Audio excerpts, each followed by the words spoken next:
Hello guys, welcome back to SportsCorner GH. My name is Adam. Let's talk about Mohammed Kudus. Why is he trending? It has a lot to do with this picture. Yesterday, Arsenal played against PSG in the UCL, and apparently, Mohammed Kudus was at the Emirates to watch Arsenal play that game.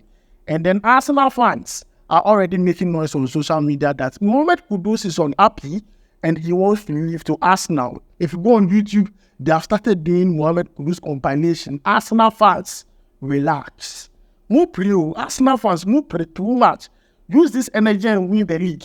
Mupri, someone's player, you have giddy. You have brought down compilation. He was there to support Thomas Partey. It's not like he was there to come and watch Arsenal play.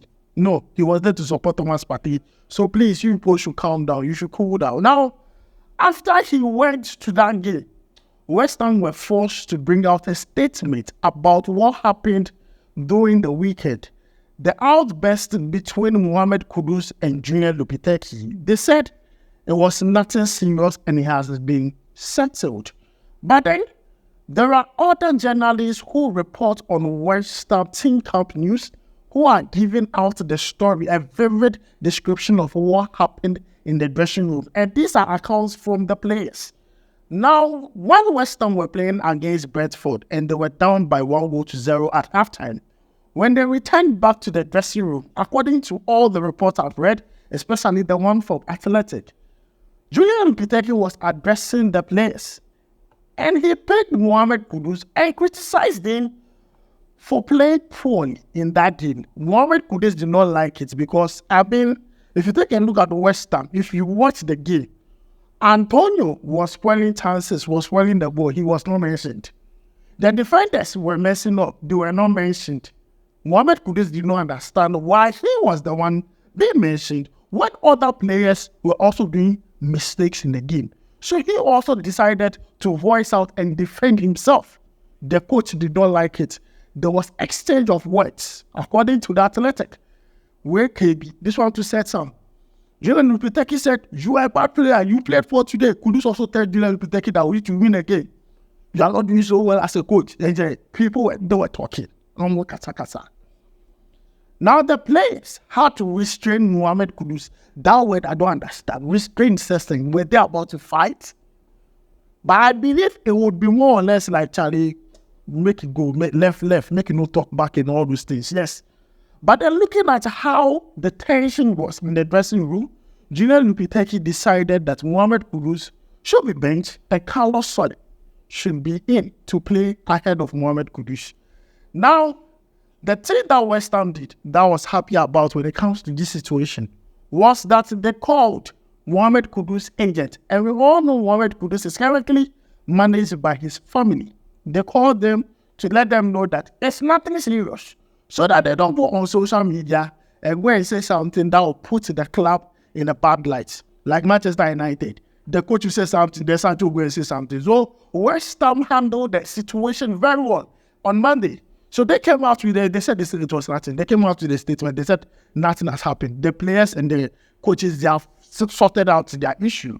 Currently, what I'm seeing on social media from some West Ham fans is that Mohammed Kudus is not performing well because of his family. The West Ham fans are saying that immediately Mohammed Kudus changed his agent from Jennifer Mandela to his family, he's not performing well. And they are saying that his family is the one doing him. Like, hey, like what am I hearing? Like, why are people bringing out such theories? The West Ham team in itself is not doing well. Don't blame it on Mohammed Kudus' family and all those things. Come on. It's not nice. And I feel like West Ham handled it the way it's supposed to handle. It happens.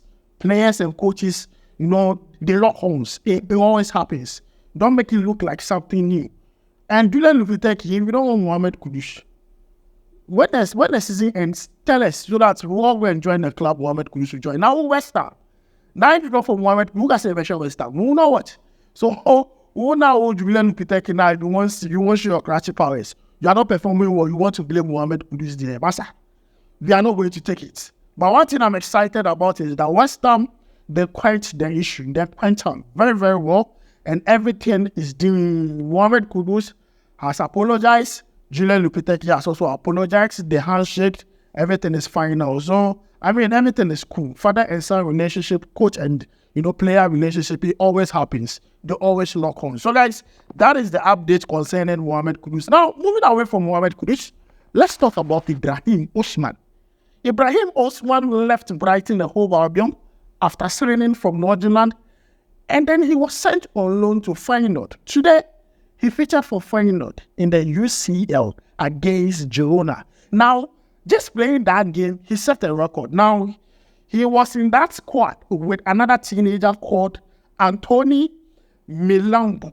Now, these two young teenagers have set a record. Now, the record is that they become the first teenage duo to start for a Dutch side in the UCL since 22 years. After 22 years, this is the first time a teenager is starting for a Dutch side in the UCL. That is good. And at the end of the day, Feyenoord beat Girona by 3-2. And that is good for Ibrahim Osman. He was pretty decent in that game. In my own opinion, this was a player who had his debut with Northern last year, February. The journey has been so good. Played very well for Northern to Brighton. Brighton sent him to loan to Feyenoord. Guess what? This is so good for the player. He's playing Champions League. Good for the player. And I'm happy that he is setting a very good record because he's part of the teenage duo to set that record. Playing for a Dutch team or starting for a Dutch team in the UCL after 22 years. That is great. We hope that whatever experience he gathers, whatever he learns, he brings it into the Black Star squad. Because next week, we are facing Sudan. It is very important that he brings that energy into the game. Now, moving away from him, let's talk about Abdul Mumin. Now, Abdul Mumin scored a very brilliant goal against Osasuna. And in my previous video, I told you that goal was nominated for La Liga Goal of the Month. Guess what? That goal won La Liga Goal of the Month. And I'm happy. You can see the goal here. Very brilliant goal. Proper striker's goal. And I mean, it was unexpected. So I believe that this is good for the player. When he was with the Black Stars, when we played against Angola and Niger, it didn't go well. Go well at all. This is something for him to redeem himself, to give him confidence, to boost his ego coming into the Black Stars again. And I hope that this alone gives him, that knowledge that whenever he's playing, he has the ability to also score goals like this. Because the way we are suffering to score goals now, we need every player to have that confidence to shoot from long range to score. And him getting the goal of the month is good. It's good for Ghana. It's good for the player. It's also good. It just enriches our squad the more. So, guys, that is the latest update concerning Abdul Mumin winning the goal of the month in the Spanish La Liga. Guys, quick one on Mohammed Salisu. Today, he scored the goal for Monaco as they played their second game in the UEFA Champions League against Dinamo Zagreb. That game ended in a 2-2 draw. And Monaco is that team this season. See, Monaco beat Barcelona and now they are drawing against Dinamo Zagreb. And let's not forget, the format this season is more like a league. So the more you accumulate points, the more your chances of qualifying to the next round. And Monaco are doing so well. Now, Mohammed Salisu scored a goal in the 74th minute. That 74th minute goal encouraged the rest of the team to equalize the last minute goal. And that ended the game in the 2-2 draw. And this is good for Mohammed Salisu. This is good for Monaco. If you're a bet investor, I've always said it. Monaco this season in the French Liga and also in the UCL, they're a wild card. You need to take a look at them. For Mohammed Salisu, trust me, this is a morale booster for him ahead of the game Ghana is going to play against Sudan. And also, take a look at our defenders. They are all scoring goals. Abdul Mumin scored a goal, and it's one goal of the month in the Spanish La Liga. Now, Mohammed Salisu is bagging in a goal in the UCL. This is his second UCL for Monaco. And he's good, he's great, he's doing so well, he scored a goal. And this is a big stage. On big stages, you want to show that you're a big team player, and he has shown it, which is what we want to talk about. And I'm happy for the player. So guys, let me know your thoughts about Mohammed Salisu's performance. And lastly, let's talk about Black Stars, Ghana vs Sudan. Ghana vs Sudan will be played here in Ghana at the Accra Sports Stadium. CAF has approved the stadium. I wanted to talk about it in the morning, but I knew a lot of people were going to talk about it. Yes, CAF has approved us. What's next? Now I'll be surprised if we go in there and Sudan beat us. That will be something we don't want to hear, isn't it? So I believe that going to Accra Sports Stadium, which we have played there for a very long time now, we need to create an atmosphere that will make Sudan fear Ghana. As simple as that. Accra is not massive. I'm sure the stadium will be full to the brim.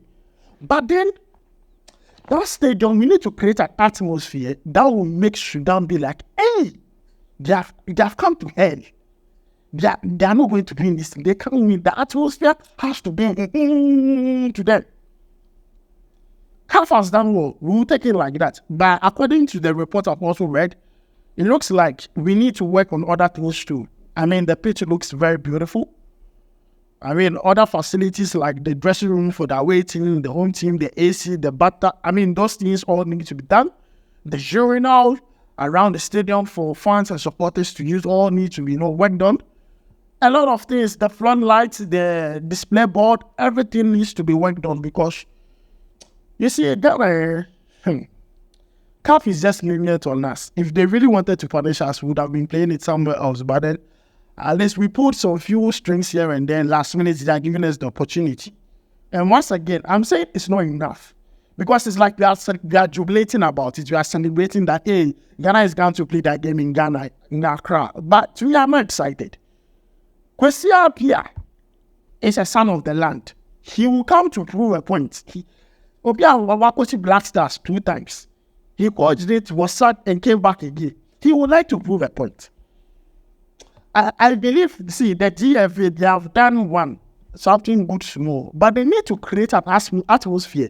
The game is next week, Friday. We should be starting advertisement and publications and all those things from today. Let people know that, hey, Friday, come in your numbers. Let's create an atmosphere that would scare Sudan because we need to win that game. It is very important. So guys, this is where I end today's video. My name is Adam. Let me know your thoughts about it. Mohammed Kudus versus Julen Lopetegui. What is going on? Let me know your thoughts about it. Maybe I've explained my part of the news story to you and what I think. I believe that since they have made up, that others as far as it goes. But then let me know your thoughts about it down below in the comments. Thanks for joining me. My name is Adam. I'll make sure to see you in the next one. Charlie, we go vibe.